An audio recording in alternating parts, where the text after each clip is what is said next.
তাদেরকে প্রতিরোধ করতে প্রস্তুত আছে ইনশাআল্লাহ। আমরা সেই দিন শাহবাগে দাঁড়িয়েছিলাম, সরকারকে আলটিমেট দিয়েছিলাম আমরা কালকে কাউরান বাজার যাচ্ছি, এরপরের দিন ফার্মগেট যাচ্ছি, এরপরের দিন গণভবন যাচ্ছি। সরকার কর্ণপাত করে নাই। আজকে আমরা পল্টন হয়ে দাঁড়িয়েছি। আপনাদের জানাশোনা থাকার কথা, ইলেকশনের পরে আমাদের 11 দলীয় জোটের প্রথম প্রোগ্রাম বাইতুল মোকাররমে হয়েছিল। আজকে আমরা আরেকটু এগিয়ে এসে এখানে প্রোগ্রাম করেছি।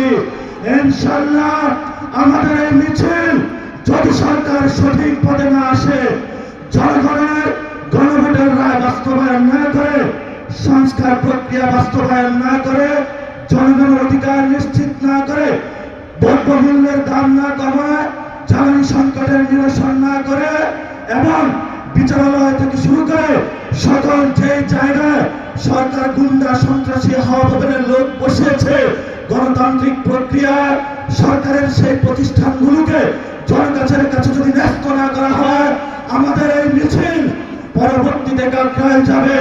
এক এক করে সরকার যে পরিকল্পনা করছে বাংকার বানানোর জন্য, আমরা সেই বাংকারে গিয়ে